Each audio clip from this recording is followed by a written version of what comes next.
Good evening, everybody. Thank you for turning your cameras on, brave people. It's always nice to see your lovely faces. Hi, Elsa, Alan, Patty. See, also I say your name if you come on screen. Steve, Linda, Lori, Leanna, Kate. Good to see you all. Thanks so much. We're just gonna give folks another minute here to come in and then we'll dive right in. And tonight you're stuck with just David and I because Jennifer's a bit under the weather. So we always start with a disclaimer that David and I are not the most techie people, but we will give it our best shot. Yes. Um, let's see, a couple more people And come. Lori gets the prize today for being the first one on, I think. Oh, okay, Lori. Hey, I'm gonna write that down. I'm gonna send you a prize. Love it. Okay, so you got it, David. Okay. Also, I'm probably gonna, oh, no, I think I can, no, you'll have to You do? forward because it's on. Yes, no, I will. Yep. Are you ready? Okay, yep, I think we're ready to roll. So glad to see you all. I'm Julie Evans. I'm the executive director with Roots and Roads, and tonight we're so excited to have Dr. Sunita Puri with us. And she will be talking about on dignity and suffering in life's 11th hour. And David will tell you more about her in a bit. But David, if you will go ahead and move on to the next slide, I think it's probably about the instructions for how to It is. navigate our Zoom. It just doesn't want to move forward right Oh, now. So, this is why I did a disclaimer, you know? yeah, but we're Uh, going to work on it here. Yeah, maybe There we your go. shadow. There you go. There There you you go. go. Okay, so I know that most of you have been with us, so this is old news, but I just like to go over it in case anybody forgets. So everybody will be muted. We'll keep everybody muted because basically the bulk of the program will be David and Sunita having a conversation.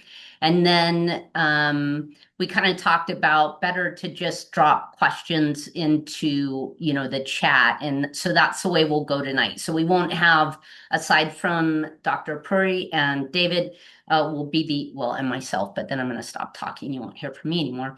They'll be the only two on mic. Up at the right-hand corner of your Zoom page, you see there's a view icon. So if you want to see just whoever's talking, you can, play around with it. Or you want to see everybody in the gallery, see if your buddy showed up tonight. That's the way you do it. And again, because we're using the chat to ask questions, there won't be a need to raise your hands or mute or unmute. Although that start stop video, if you're willing to show us your beautiful selves, we always love that as speakers. It's nice to see human beings and not just a blank screen. So thanks to those of you who have done that. Next slide, please. Yeah, so again, for those of you who have been here, you know us, but I'll just do a quick little bit about Roots and Roads. We are celebrating our 25th year. We were founded as Casa de la Luz Foundation by the same two local ladies who founded Casa Hospice. And hey, Bonnie. Bonnie works at Casa. Yay.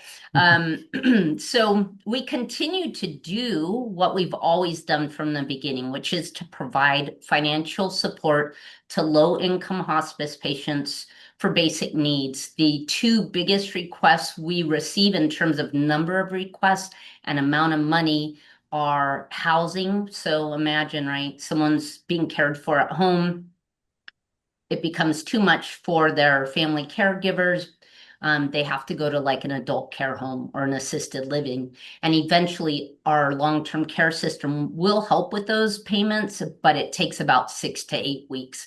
So we help in that gap to get them where they're safe and comfortable and have people who know how to do things like transfer them, toilet them, shower them, etc. So that's a big one. The other big one is final arrangements. So we we will pay for basic cremation, or if someone for personal, cultural, religious reasons desires a burial, we'll donate that amount towards the burial. So those are two of the biggest things that we cover in that supplemental support work we do. The other big thing we do is community education around end of life, including grief. David and I do a lot of grief workshops out in the community for a lot, mostly nonprofits, but also general community members. But our flagship educational work is what we're doing tonight. It's our monthly Zoom end of life series, and we bring in amazing speakers from around the country who just have lit our fire because we've read a book or watched a TikTok or seen them at a conference or something like that. And so, as I said, David will talk more about how he connected with Dr. Puri, but let's see. And then also, if you have never visited our website, we have on there a section called the Crosswalk, which just pulls together end of life information all in one spot from time of diagnosis all the way through treatment decisions, when someone passes, final arrangements, and then grief.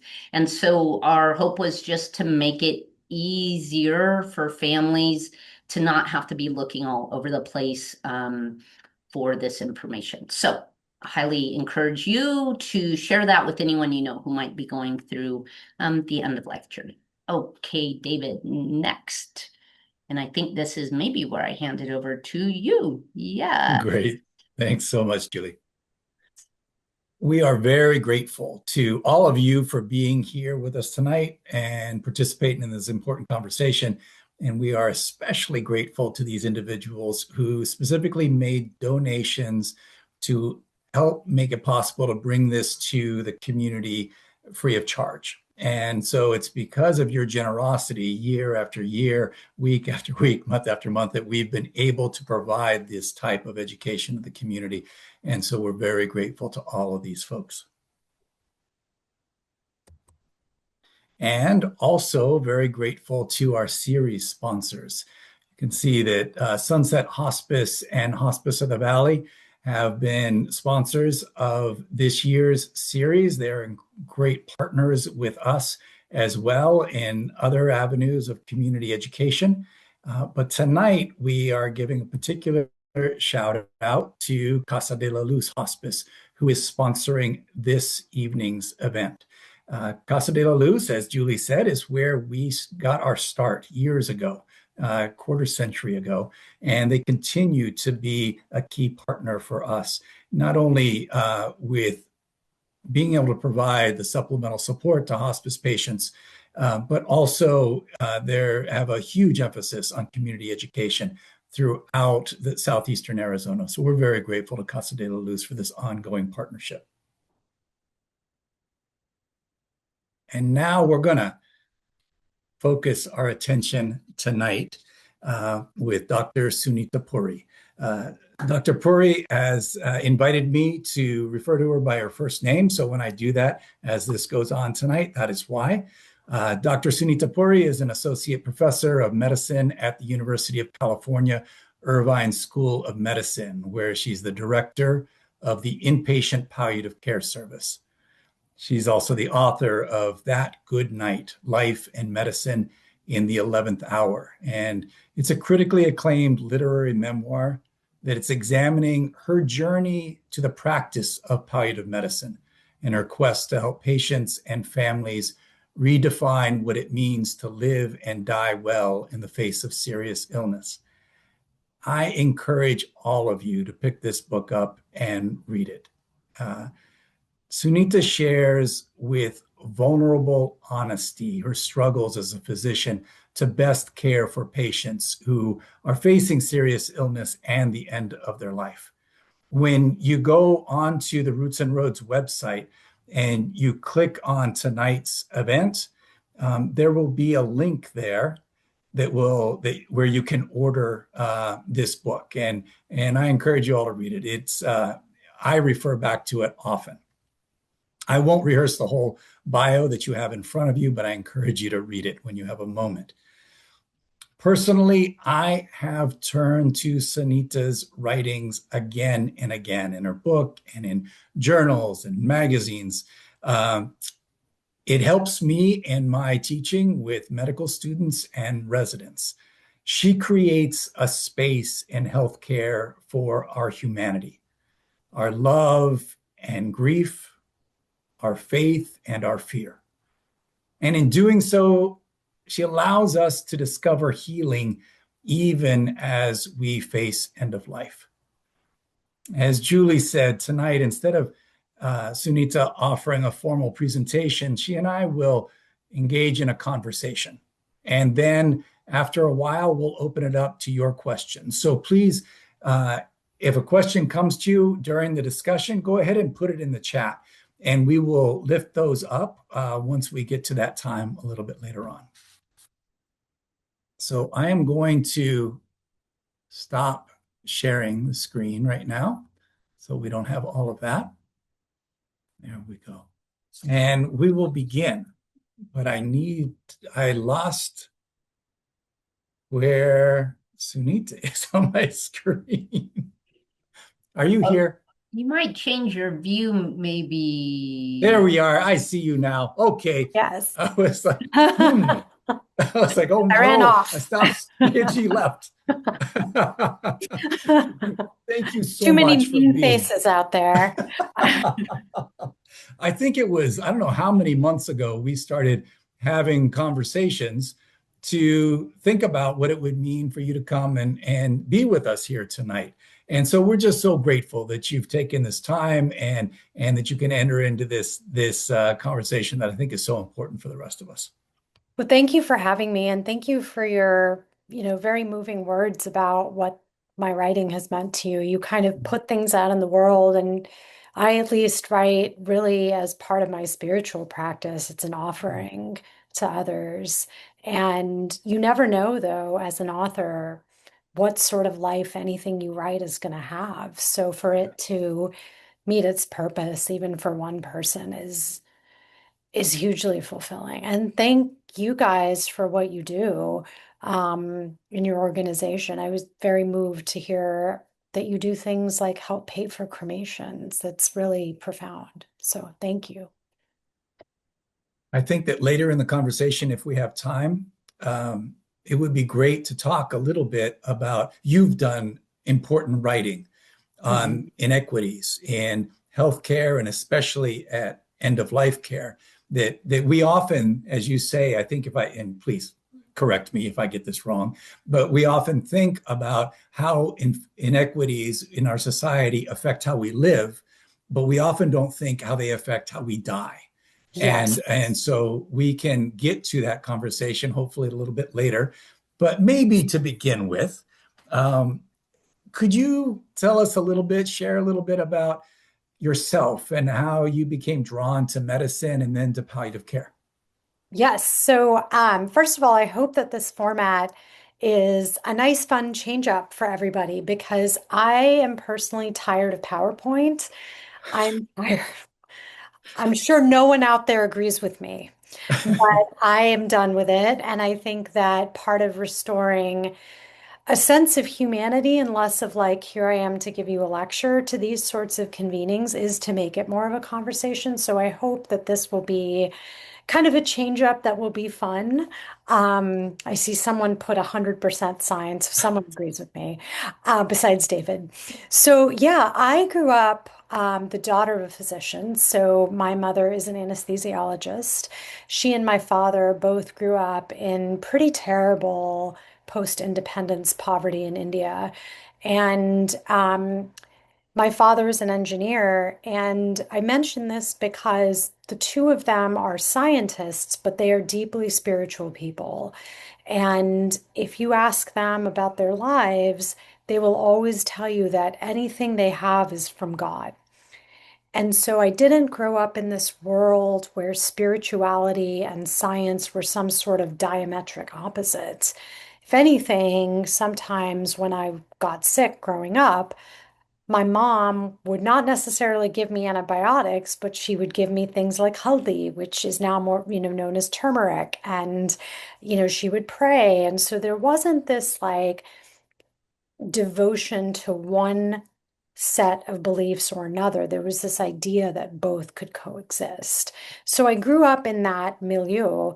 And I also grew up kind of with this philosophy in Hinduism, which is also shared in Buddhism and Sikhism, and I think a lot of other religions in different ways, that, we are here for a brief time and change is the law of life. Suffering is something none of us are going to be able to escape. No matter how hard in our modern world we try to think of it as an option, it is the thing that marks a human life. And so I grew up with these ideas kind of in the ether. And of course, as a kid, when you're listening to these ideas or stories, you don't really believe them, but they set a foundation for my outlook that, set me up to be quite jarred when I went to medical school and was kind of told that death is your fault. That if something bad happens to a patient, it is your fault. You must have not gotten the diagnosis. There's one particular way to be a hero, and heroism has everything to do with extending life, not necessarily relieving suffering. And that, like, I don't actually think we ever talked about suffering as a concept when I was in medical school. And I finished medical school in 2010 and finished all of my training in 2014. But there was really not much engagement with the very things that spiritual traditions, for example, have known for eons are the part of the universal experience of a human life, as is mortality. Like we're not all going to experience heart disease, but we are all going to die. And for that to be entirely absent from the curriculum and then presented in the language of failure or in the kind of setup as something that needs to be hidden, almost something we need to be ashamed of, was quite startling for me, coming from where I had come from. And yet at the same time, I also fell into that way of being. I was socialized into that. And I too thought that that being a doctor means one thing, and that is identifying a problem, diagnosing it, and fixing it. Thank you. So it's interesting that you start off talking about suffering, and palliative care, if I understand it correctly, is about alleviating suffering Yes. in many of its forms. So what would you, if, how would you describe the benefits to someone or a patient and their loved ones by engaging in a palliative care consult with you? Yeah. Why would that be beneficial to someone? Yeah. I think, by the way, I didn't answer the second part of your question, which is why I went into palliative care. Is that right? I We're missed going to that. get there. Okay. So let me answer that. So Okay. I really, and I write about this a lot in my book because it was a big question mark for me about, towards the end of med school. I was like, what am I doing here? I spent more time in front of a computer writing notes than I did with my patients. I remember in third year when we first go onto the wards, a lot of the focus was where are we going to discharge this person to? And I still remember the moment that was quite jarring when my senior resident asked me, so what's the discharge plan for this patient? And I had just presented the situation that brought the patient to the hospital. They had just arrived.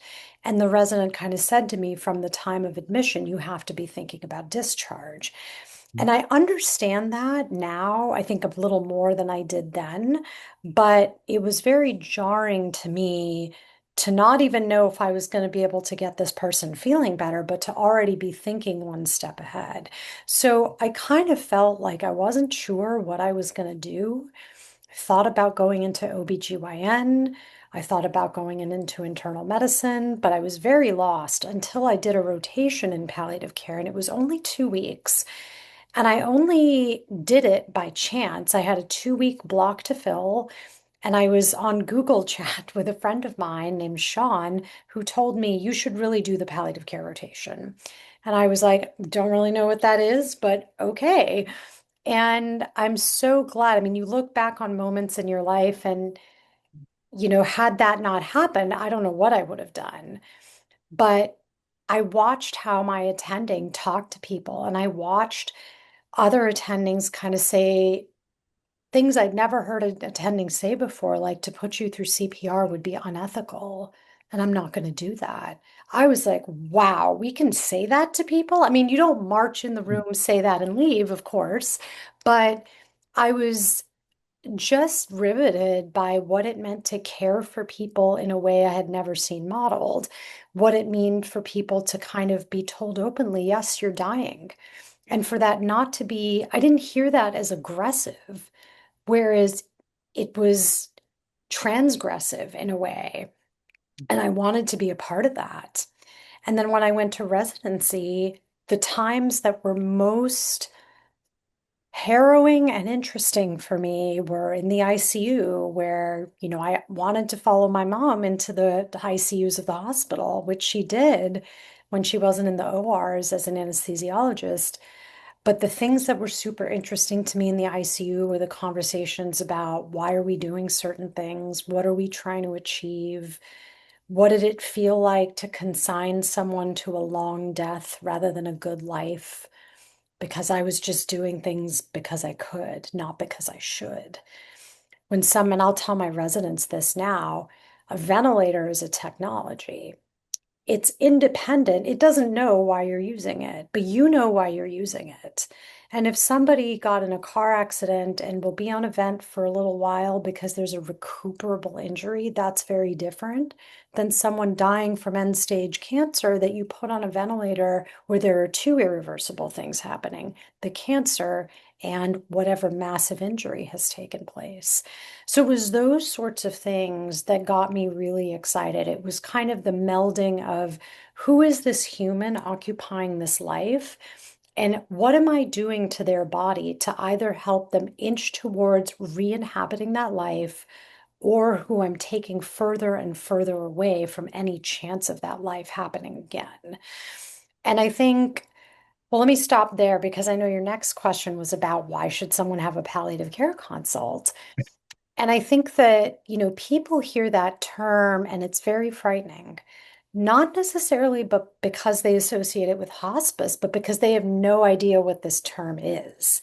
And any multisyllabic term that no one recognizes is going to inspire anxiety. And I totally understand why. And so I mean, there's a lot of things that we don't do right, even in setting palliative care up for success in the hospital. But one of those things is explaining to patients and families what it is we do and why it's important. So when I am set up for success, I can go into a room and say, I'm from the palliative care team, and people will ask what that means.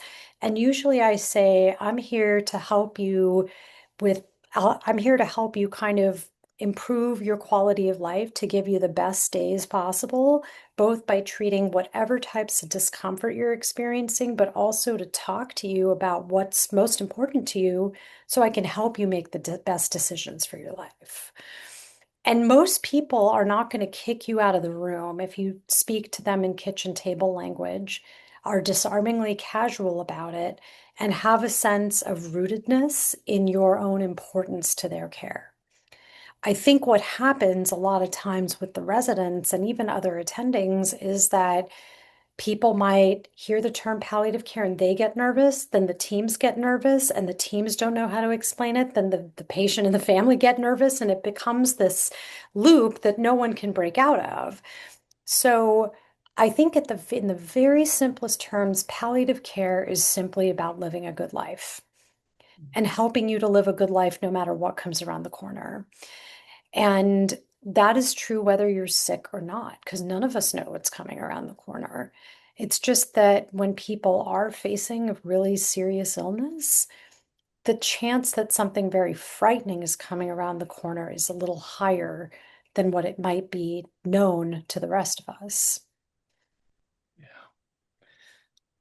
Yeah, I can think about, if you were to ask me what's a good quality of life now, it's one thing for me to be able to sit here and have that conversation with you. But when you get called in for a consult, you're getting called in with folks dealing with very serious illness or maybe even Yes. life-limiting illness.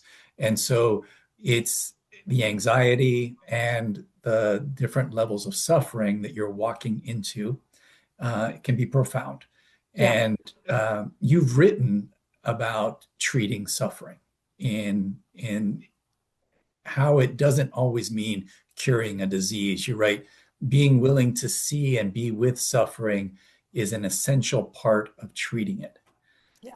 How did you learn that lesson? It's not something that's readily available. I don't think that's in medical school, correct? No, I don't think it's in most of life, Mm. which is why I think now, especially now, people, we want to will away anything bad or anything we can't handle like that.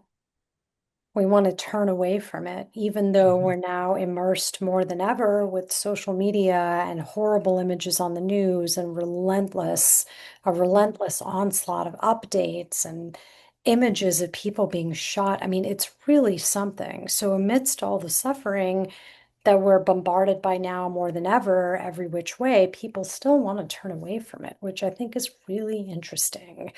Um, so when I was in high school, there was an Indian gentleman whose son was in a nursing home. And this was in the 90s. And in our area, there weren't that many Indian families around, let alone Indian families in nursing homes. But what was interesting was it was an older father who whose son had been in a terrible car accident and he was neurologically devastated.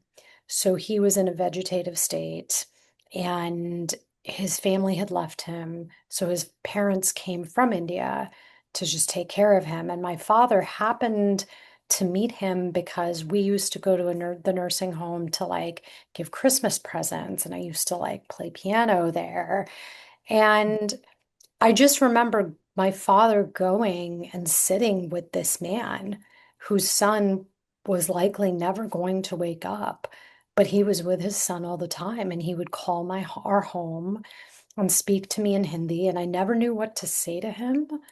And I would try to get off the phone as quickly as possible and give it to my dad. But my dad went and sat with him and they talked about everything and nothing. But my dad, like, helped him sit vigil for his son. And it still gets me emotional that these were some of the examples that I saw about knowing the outcome for this young man is very bad, but it is still possible. Like, to be with that and to be with his father who had to withstand that. And so I think the thing that I discovered in my medical training was there is so much you can't fix. You know, we can't fix everything. We can't fix most things. We can give you meds for diabetes, but we can't cure diabetes. We can give you meds for heart disease, but we can't cure heart disease. We can't cure most cancers. So much of medicine is about really truly easing suffering. It's easing what life becomes because you're living with something you can't get rid of.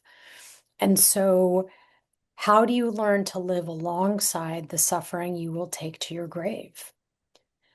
That is something that I'll be honest, no one talked about in residency. We didn't talk to each other about that in residency because we just wanted to get through the damn thing. It was Mhm. really only, this is something that I had to really start to learn in my fellowship time from a couple attendings who were also very, very spiritual and who taught me that there is going to be suffering people will bear, and you will not know how they have borne it. There's going to be stuff in your own life that you will be asked to bear, and you will have no idea how you will bear it. And sometimes you won't. There's going to be things that you try to do for your patients that will not work out for them, but that doesn't mean it's your fault. And I don't know, like, again, there's two specific attendings who I wrote about in the book. I don't know where I would be if they hadn't made it okay for us to talk about this stuff, because the lessons of all of this become lessons in my own life. It becomes that whenever residents are like, why are we on this rotation? Which they won't say outright. But when I sense that they don't want to be there, something I remind them of is, hey, you know what? There's a lot of life lessons on this rotation. It's not just like, let me teach you how to do an echo on your cardiology rotation, which is extremely important. And you need to know how to do that. But this is also an education in life, not just an education in dying. It's an education in suffering, which makes it an education in life. Don't turn away from it. 99% of doctoring is an inside job. This is your invitation to begin that work. And it's a sacred invitation. And I'm speaking about this with a lot of passion because I really do believe we have lost this in medicine. We have lost the sacred. We have lost relationality. And an education in palliative care is an education in relationality. It's a process of restoring something that has been lost. Our field exists as a corrective to all of medicine's blind spots. That's why we exist. And there's something really powerful about embracing that and not being afraid to tell your trainees that. That's beautiful. Thank you very much. And I hear and feel your passion about this. And I can only imagine that you take on a lot of suffering. You are with a lot of suffering each day. And you wrote an article recently for the journal Tricycle that you shared, and I'm very grateful you shared that with us. We're going to put that out to our community as well. But you talk about the importance of finding refuge as we sit with and navigate suffering in our life. You as a physician, you as a human being, but then also that of your patients as well, and how they might find refuge. Can you talk a little bit about that concept of refuge and what you wrote about in that article? Yes, so that was hot off the presses this month. And Tricycle is a really wonderful Buddhist quarterly that this is my second piece for them. And they always give me latitude to write about whatever I want. And I love it because as opposed to writing for like the New Yorker or the Atlantic, there is the very explicit allowance for this to be a spiritual piece. And I would say a lot of what I write about is spiritual, not religious, but it gets at the value of humanity, the value of suffering, or the meaning of suffering, concepts of dignity. But in this form, I can just be a little more explicit and not be nervous about it. So I, this concept of finding refuge really started to bubble up in my mind in the last few years because I had started to leave work kind of feeling like I had a necktie on when I didn't, or that like I was like in an MRI machine, but I wasn't. And I would leave feeling like I was swollen with emotion that wasn't mine, that I was carrying a lot that wasn't mine.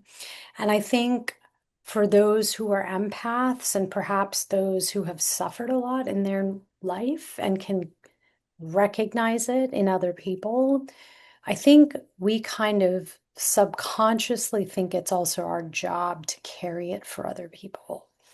But you cannot carry the suffering of another. And you can witness it and you can validate it and you can be with it, but you cannot carry it for another person. That is something that we all have to carry for ourselves.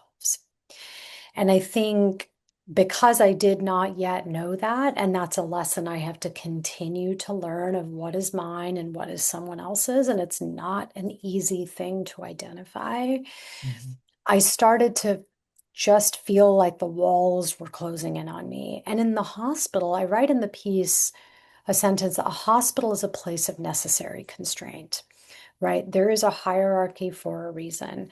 There are specific roles for a reason.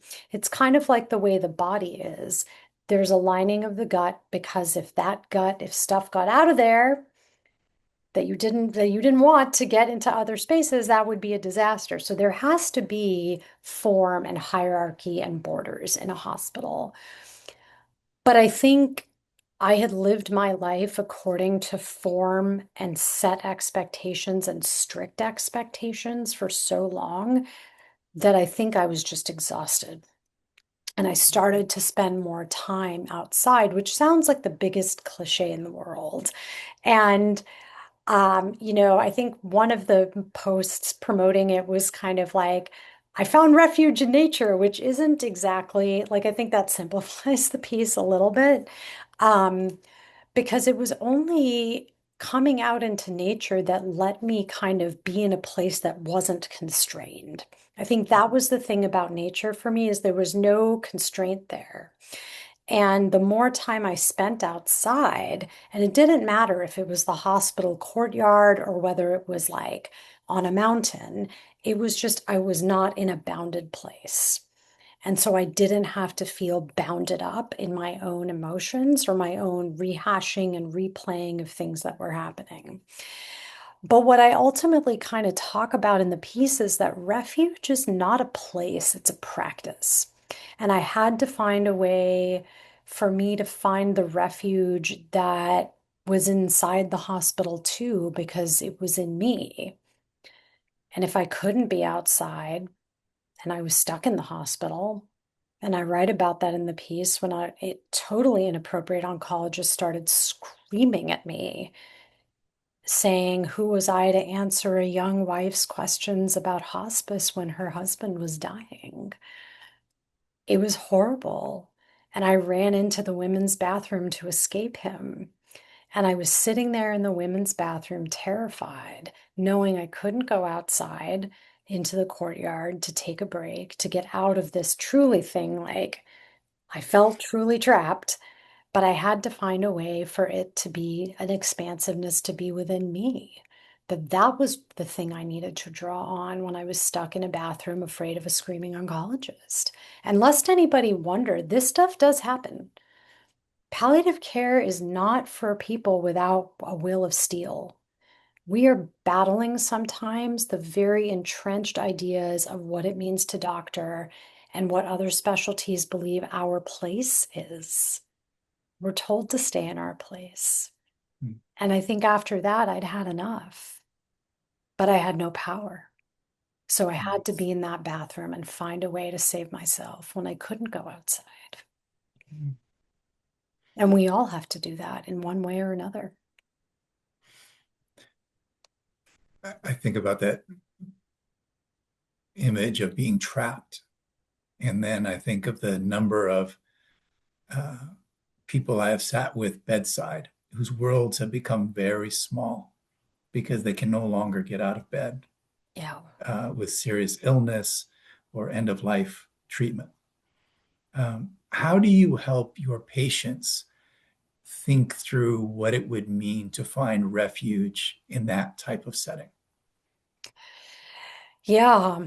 So living within a body that feels like a place you can't escape, Mm. it's a very tough feeling. And it is something like this idea of embodiment is also something we don't really learn or talk about at all in medical training.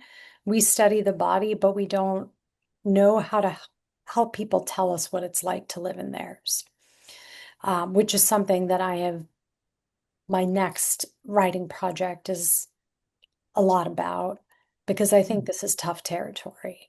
But I think it's that experience that if we can open up a space for people to tell us what that's like, we can't always fix it, but we can at least tell them this is a legitimate thing for us to talk about. So I'll sometimes ask people, tell me what you've lost because you're in bed most of the day. Tell me what you've gained by being in bed most of the day. Tell me what this is like for you. I think just coming from a place of genuine curiosity without an expectation for any intervention is sometimes the way to an intervention. And I think this is kind of where being a writer and being a doctor intersect, because you're trying to observe. You're trying to observe what things are like for people, but you're also trying to understand what questions to ask to help them tell you what their life is like and help them find language for that. And sometimes they don't want to talk about it, or sometimes you get responses like, what could be good about lying in a bed all day? Like, why there's nothing good to find here. And that's okay too, because that's generally, if someone's in the hospital for several days or a while, that's at least the starting point of a discussion. And it's a starting point for them and their families to start thinking about. Thank you. You're a strong advocate that we all must cultivate the courage. I think you said the courage, compassion, and skills to talk about death and dying. And this whole group here we've all been trying to do that. We try to normalize these conversations, and we will all readily admit that it doesn't come naturally to most of us. And we often work pretty hard to either avoid these topics or pretend like they don't exist at all. How did you cultivate these qualities and skills as a doctor?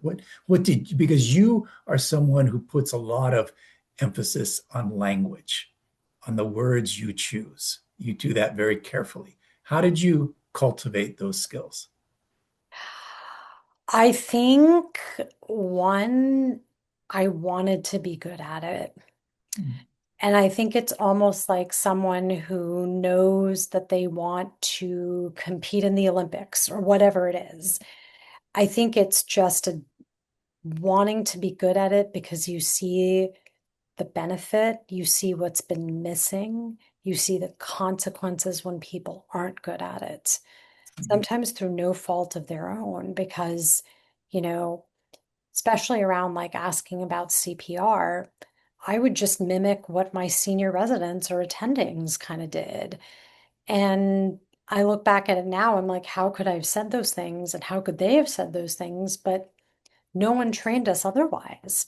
And so it's not that I blame anybody, but I know that from seeing the consequences of not doing it well, or feeling the consequences of not doing it well, or leaving conversations thinking, I wonder if I should have said it this or that way, the outcome might have been different.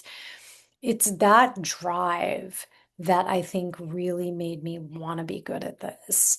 And I also really, I was always a writer and a reader before I came into medicine. I loved stories and storytelling, and I wanted, it just was a natural place for that and clinical work to kind of coexist.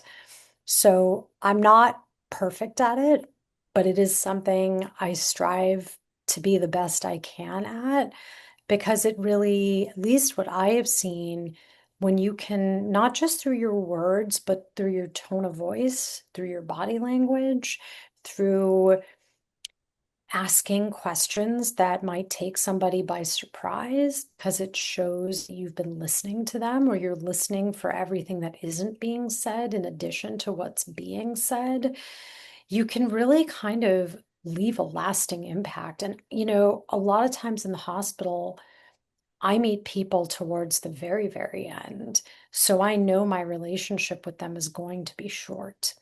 But if I can use my words in a way to make that short relationship something that leaves the people they've had relationships with for a long time better off and have them be better off, that's kind of for me what it's all about.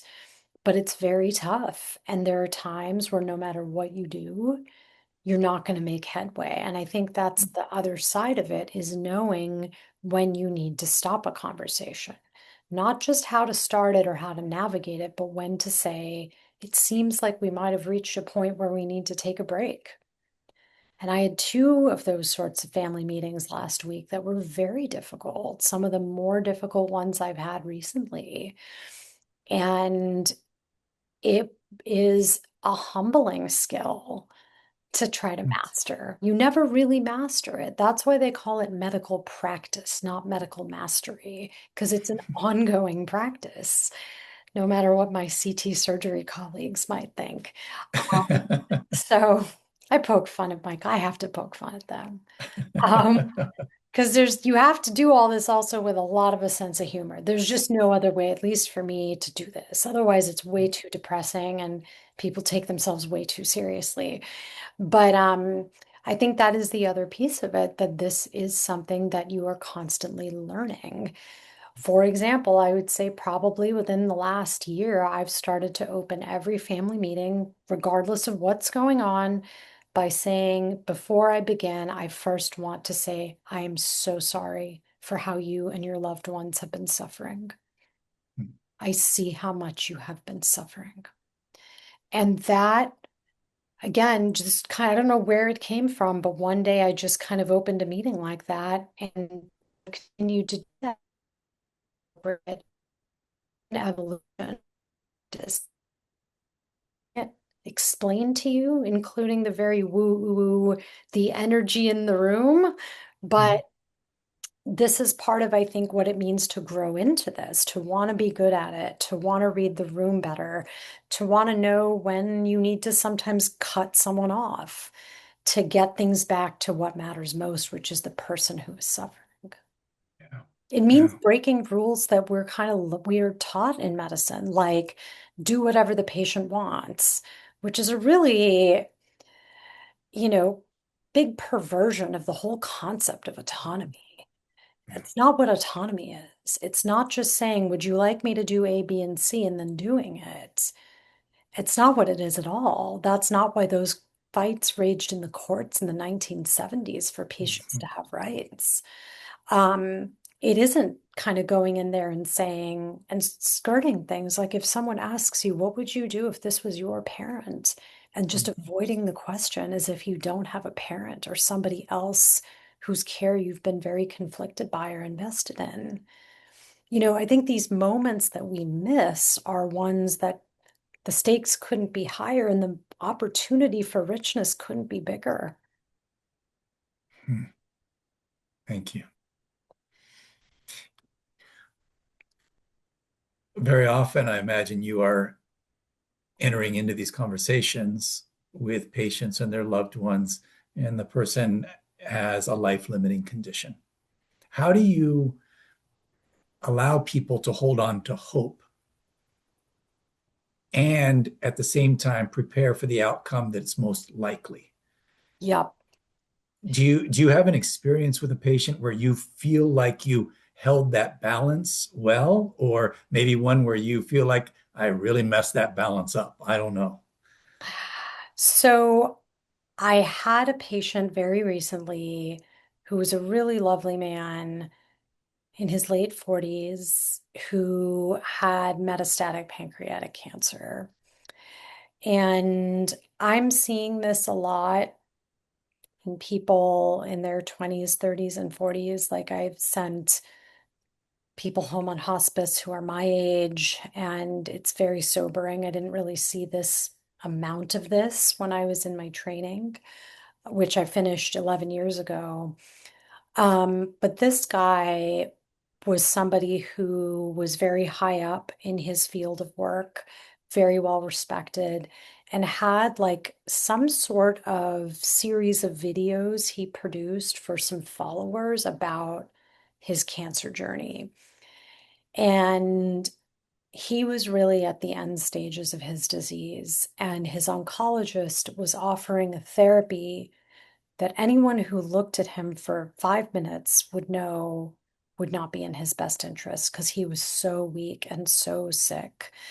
And we had to have some very tough conversations about where he was at, what he understood about his illness, what he was hoping for.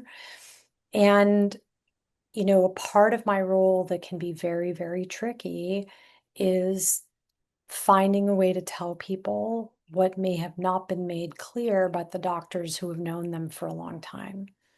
Because it's very hard sometimes for their oncologists or their heart doctors or whoever to say this is where we're at. But when you come in as a stranger, it's almost easier in a way for you to do it because you're seeing somebody without any prior knowledge of them, and you're seeing what the disease has done to them. You can still see them because that's part of my job, is to see the person, but you can also see in a more objective way what devastation the disease has wrought on their body. And we had to have some very tough discussions about code status, about what he was hoping for, about him not wanting to let his followers down and not wanting to make decisions that would seem like he was giving up hope. So we talked about what giving up meant to him. When you tell me you don't want to give the impression that you're giving up, can you tell me more about what that means to you? What does giving up mean? And I got into the words, which is something that I try to do a lot. Tell me what fighting means to you. What has fighting meant up to this point? Tell me what you're fighting for. What do you think your followers are hoping for from you? And just kind of really not trying to assume what he meant by anything, including hope. Because I think sometimes we think of hope as having a very strong link to living longer or some specific outcomes, but hope can mean a lot of different things. And of course, he was hoping to live as long as possible. He was hoping to get more therapy, but he also did not want to go through things that would only cause him and his family suffering. And some of the things he was hoping for, because he did not want to put people through suffering, I had to tell him some of the things you're hoping for are going to cause suffering, like CPR. Wanting us to work on you for 30 minutes is not going to get you where you want to go. And so it's about finding a way to hear the hope and reframe it. That what if instead of hoping for 30 minutes of CPR, we can hope for you to make the most, to feel well enough to make the most of your communication with your followers, to be with your family comfortably, and for us to do everything we can to achieve those goals, but not veering into the territory of extending your death. I'm here to extend your life. I'm not here to extend your death. And you have to lead people there. It's a process. It doesn't all happen in one conversation, but you have to go in with the very humble understanding that hope means a lot of things. Reality and hope aren't always the same thing, but we can find a way to balance those, and really kind of asking people what they actually mean. Because words like fighter and giving up and I want a miracle and I want everything done, it's like we're all reading from some truly horrible TV script, because those are the terms that we reach most easily for. But for someone doing everything, quote unquote, means something very different than for another person. What sort of everything is even possible for one person is very different than for another person, even when they have the same disease. So I think if medicine is all about precision, part of the linguistic precision, and hence the precision of really taking care of the person in front of you and what they're trying to say, means not taking this language at face value and actually asking people what they mean. And because of all of those conversations with him, we were able to draw some lines in the sand that respected what he was hoping for, but did not veer into the territory of unnecessary suffering. And he ended up dying very comfortably and peacefully. And it was a week from the day I met him to the day he died. And I was reflecting on that with one of his family members, just how it seemed like it had been a year, but it had only been a week, been 5 days, actually, 6 days. So a lot can happen in the hospital when people are declining fast. And it's hard to explain when you haven't been in those situations how they can feel like forever and like it just happened. But this was a situation that was particularly tough because he was just such a spectacular person in distinct ways that I hadn't really encountered before. And I've certainly messed it up too. I have been in situations where I have, lost the trust of a patient's spouse who felt I was not listening to what her spouse wanted, and that I, from her perception, was doing everything I could to try to convince him to give up on his hopes. And certainly that was not my intention and not what I think I did. But it goes to show that in these very high stakes scenarios, you don't know how people are filtering what you're saying. You don't know that they even know what they're saying or what they're trying to articulate. And that person's desperation in particular was just total onslaught of grief that I cannot lose my husband. There is no way I exist without him. And so nothing I could say could have been perceived any other way. I think I asked her, is there a way I can talk to you about this very difficult stuff that would help you feel like that wasn't what I was trying to do for your husband? How can I talk to you in a way that will be more supportive to you? And because I genuinely want to know, like I feel like we have to be humble enough to be open to people's feedback because that's not going to be the last time I'm in a situation like that. And if I really believe God put me here to do this work, then He also has to give me the ability to be humble because no two situations are going to be the same. But I couldn't get anything from her because I don't think she was able to really take in what anyone was saying. Yeah. Yeah. Thank you for that honesty. Yeah, I have no problem owning up to the things that I reflect on and wish I could have done differently. Yeah. I don't think that medicine can move forward or anything can move forward if we don't look at what we've done and ask, how could it have been done better? Like I Yeah. gave up a long time ago on the idea that my job was to quote unquote get the DNR, which a lot of teams look to us to do. I was like, that is not the purpose of this consult. That is not why Correct. I'm here. I'm not here to get them to agree to hospice. I'm not here to make them DNR. I'm here to see what is happening, how they're experiencing what's going on, the state of the body and the illness. I'm here to make recommendations. But I have sometimes walked out of consult saying, actually, I think this person needs chemotherapy. I think that's what they need. They are saying no to it because their friend died from chemo, but their friend had stage 4 pancreatic cancer. They have stage 3 breast cancer. The treatment regimens are not the same.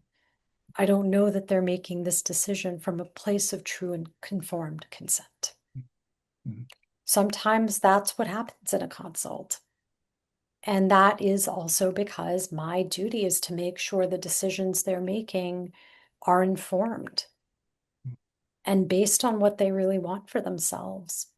So sometimes I'm the one to call the surgery consult because I Mhm. don't think opiates are the right answer quite yet. Or I think they're the answer along with a surgical intervention that will do more than long-term opiates will. So I Mhm. think that's kind of also, and I'll teach my students this, what it means to practice really precisely is to figure out, what are you treating? Are you treating cancer pain, or is this a man with colon cancer who has appendicitis? Are you treating, is the conversation treating the patient, or is the conversation treating the spouse? You have to be just as precise about this as you would be about anything in medicine. That's also how other specialties come to take you seriously because, I don't know if this will be a shocker to anybody, but we still struggle with legitimacy as a specialty. There are still specialties who think we're just people who give hugs and provide tissues, and that is not my practice. I mean, I do those things, but if I don't come from a place of rigor, I am not going to do my best for my patients. And so that's part of it too, is what am I Yeah. being consulted for? And I'm not someone who will allow the teams to say, just put them on hospice. Mm. Or if they didn't agree to hospice, why didn't they agree to hospice? It's like maybe because you guys offered surgery and you thought they picked badly, so you called me, which is also Mm. not the appropriate thing to do to a palliative care team. If there's one other thing I really feel strongly about is the teams need to think about what they're offering. Mm. They can't rely on others to take options away when they feel the patient or family has quote unquote chosen badly. Mm. That's not fair either to the patient and the family. Yep. Well, you're a palliative care physician, you're a writer, and I also think you could be a preacher if you want another career to go along with it as well. So we can talk after this for it. I I see. wanted to remind everybody that if you have questions or comments, you can put them in the chat and we'll lift those up. I mean, I could talk to Sunita for the rest of the night, and I got a whole bunch of questions, and we're just going to keep going. But if you would like to put something in the chat, we'll try to respond to that the best way we can as well. Sunita, I wanted to ask you, in the past, you've reflected on how you had to unlearn what medical school taught you regarding a doctor's obligation to their patients, that it is not to keep a person alive at all costs. Yeah. Will you share the experience that you had written about with one of your patients, Mr. Smith, and the decision to withhold heparin? And remember that most of us are not clinicians, so just Yes, translate everything that's going through your mind right now. for sure. I think my German Shepherd wants to weigh in. Can probably. Yes, hello, I hear you. Um, so I was a second year resident, and a patient came in who was very disoriented and delirious and was dying of a very widespread metastatic esophageal cancer. And he didn't have any decision makers. He was living at a nursing home, had no specified wishes. And he came in struggling to breathe and was found to have a very big blood clot in his lungs, which makes it difficult for people to breathe and is a really common complication of end stage cancer. It's a reason why a lot of people actually die from end stage cancer. He'd also recently had a very big GI bleed from his stomach. And so, what I would have ordinarily done to treat a blood clot would not really have been possible because he had bled from his stomach and the risk of rebleeding was so high. So I was a second year resident trying to figure out what to do for him. If I didn't treat the clot, he was going to die. And if I did treat the clot, there was the risk that he would bleed out. Mm. And my attending did not want to tell me exactly what to do. He was like, in not too long, these calls are going to be yours to make. And I just remember agonizing, like, could I really make the call to say I'm not going to treat this thing that happens to millions of patients all the time for a variety of reasons? And we have very good tools with which to treat this, the blood clot, I mean. Am I really not going to treat the blood clot? Like, could I maybe give him a lower dose of the Mhm. clot busting medicine? Or maybe I could start it, and if he starts having a GI bleed, I will stop it then. But it was really ultimately about, was I willing to see that this person who couldn't talk to me, who had no one to speak on his behalf, like, was I willing to see and make the call that really no matter what I did for him, he was still dying, and that the risk of causing more suffering by busting up the clot was maybe more for me to feel like a good doctor who had done the textbook thing for somebody with cancer and a blood clot than what was maybe in his best interest. And it wasn't a decision between not doing anything for him and treating the clot. It was, could I help him die with some grace and ease his shortness of breath while that happened? And kind of continue this search for maybe somebody will show up and help me figure out if he was the sort of guy who would want to take the risk of a GI bleed. And then maybe we could talk about trying something. But I remember just going back and forth in my mind and thinking, am I doing the right thing? Am I a terrible doctor for making this call? Am I making this call because he can't talk to me and I'm just washing my hands of it? Which, of course, I wasn't. But all these things just kind of run through your mind because you're taught someone has a clot, you give them clot busting drugs. That's what you do. But maybe it wasn't what you do for this person in front of you, whose cancer was beyond the point of treatment, whose suffering I could ease in ways that were not taking the risk of him having a huge bleed, that there were many ways to take good care of this person. And I decided not to treat the clot and to give him medicines to help him breathe well. And he ended up, I didn't think that he was going to die so quickly, but he died that night. And I remember when the nurses called me and said his oxygen status dropping. And I just sat with him in this hospital room. And he had been kind of like calling out this name, Darlene. I don't know who Darlene was, but she was someone who was clearly important to him in some way. And I just sat there, much like I think, I don't want to get tearful, but like the father of that Indian gentleman who was neurologically devastated, much like his father must have sat with him and just been there. And he died that night. And I remember on rounds the next morning, I was like, oh shit, someone gonna judge me. And my interns were like, so you did nothing? And I was like, well, I didn't do nothing. But my attending, again, it was kind of like you're taken through did I make the right call? Am I a bad doctor? I'm like, what is like the profundity of being for the first time making the call? I am not going to do something just because I can.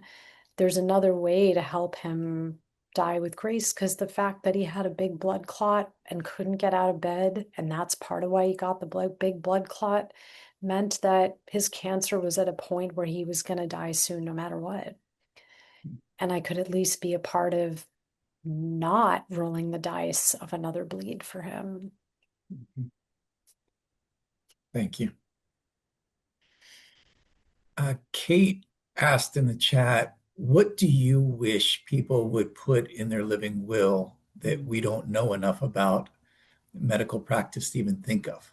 Is there something that you wish that people would share in their living will? Well, I think a couple things. One, I think when people are coming up with those documents, I personally think it's somewhat of a mistake for us to give people documents and say, go fill these out. Because then, without a conversation with someone who knows your condition and can help you anticipate what deterioration would look like, we're kind of asking people to make decisions in a vacuum. And so, I hate to come back to this, but I am mildly obsessed with how badly we talk about CPR, and I wrote a whole piece about this if you want to hear me rant some more. It's a wonderful piece. It was in the New Yorker, wasn't it? Yeah. Was it in the, yeah, no, I highly, if you Google the New Yorker and Sunita's piece on CPR, it's wonderful. I laugh not because CPR is funny, it's the opposite of that, but because I was so tired of doing it to people who should never have gotten it because it was me that was unskilled in knowing how to talk about it. So when we send people home with these forms and ask them to ask each other, do you want this or do you not? We're not actually guiding them.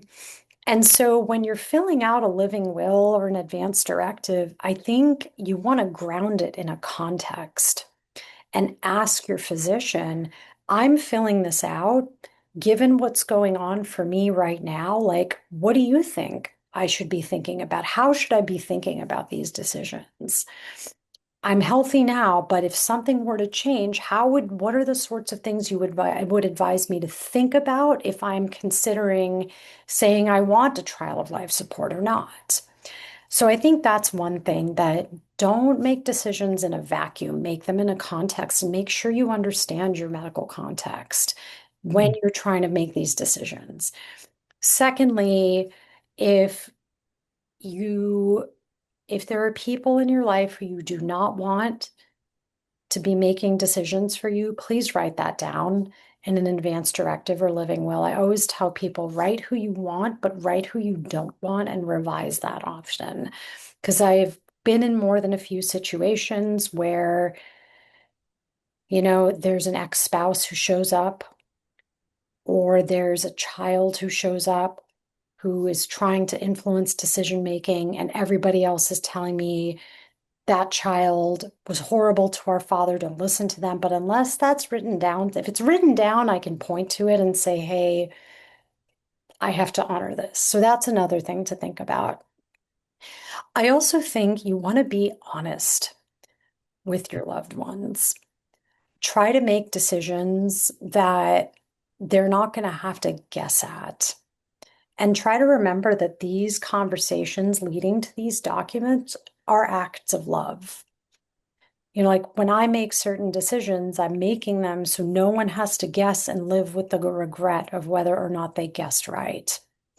And the other part of it is to know you might select certain things, but if your context changes, and I'm talking with your loved one in the ICU, I might see that you chose a month of life support. And I might need to tell them, this is in this situation.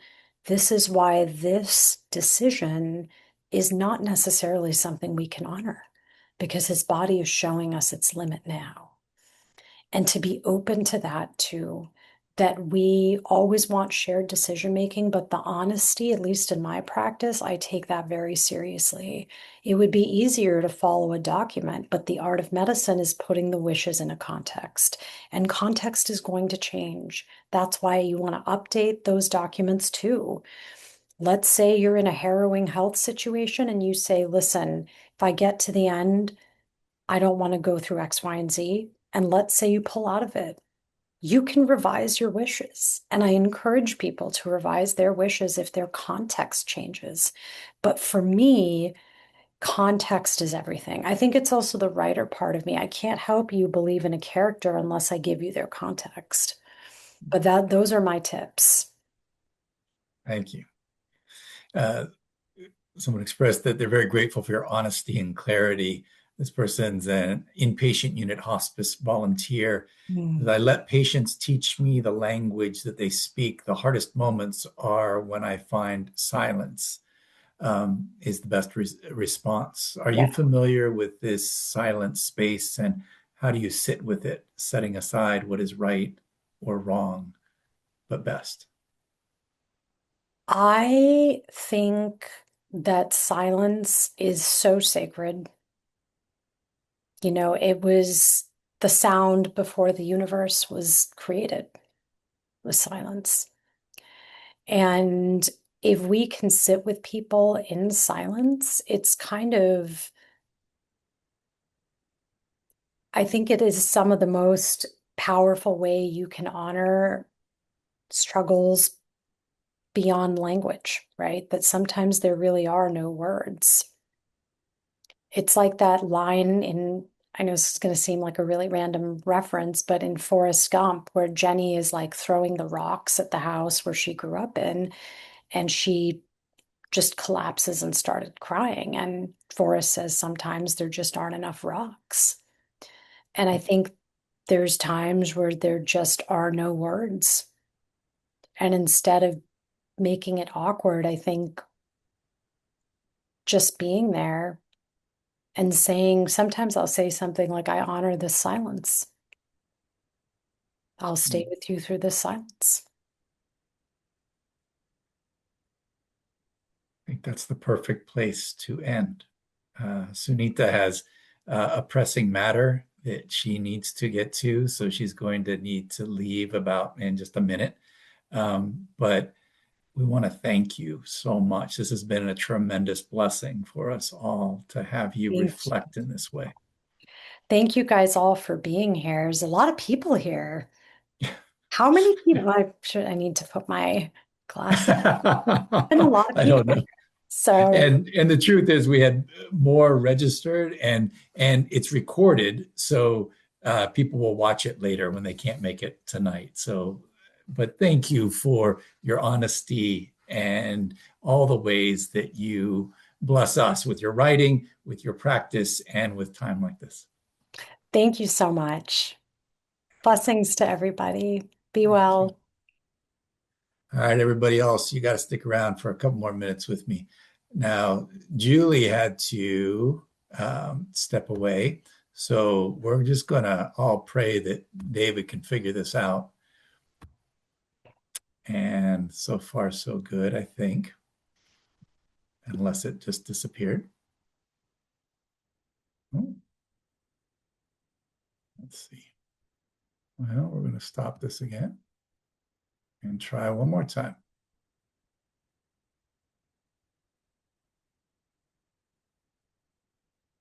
There we go. All right. We hope that you all will make it back again next month on March 19th at 6 o'clock. We will have Imam Jamal Rahman with us. He is a Muslim leader out of the Seattle area.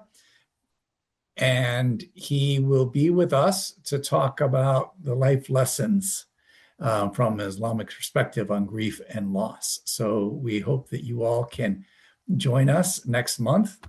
And then, let's see.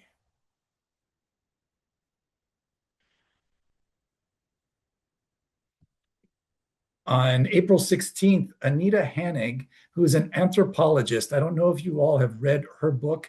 It came out a number of years ago called The Day I Die. It's about medical aid in dying. She wrote this book from the perspective of those going through that process and those who were the clinicians caring for them. And that's originally how I was introduced to her. And through our conversations over this past year, she shared that she's working on children's literature right now in order to figure out how we can help raise death literate children through her writing. And so she's going to be with us to talk about that experience and those writings and what it means to talk with children in a respectful way that acknowledges the changes that life will bring for all of us and the impermanence as well. So please keep that date on your calendar as well. And then in May, on the 21st, we're going to have Rachel Sass with us. Rachel is a former board member of Roots and Roads Community Hospice Foundation, and she's an attorney with Northern Trust here in town. She's going to be talking about preparing for the unexpected estate planning basics. So keep that on your calendar as well. And once we all sign off, you all will get a post-session survey that we hope you fill out because it really helps us figure out what we're getting right and what you appreciate so that we can continue doing that, but also any suggestions you have about how we can improve these educational opportunities. So please look for that in your email. And as always, we love any support that you all can offer us so that we can continue to live out our mission in the community. These are different ways that you can choose to donate to our work by going onto our website, and there's a donation box there.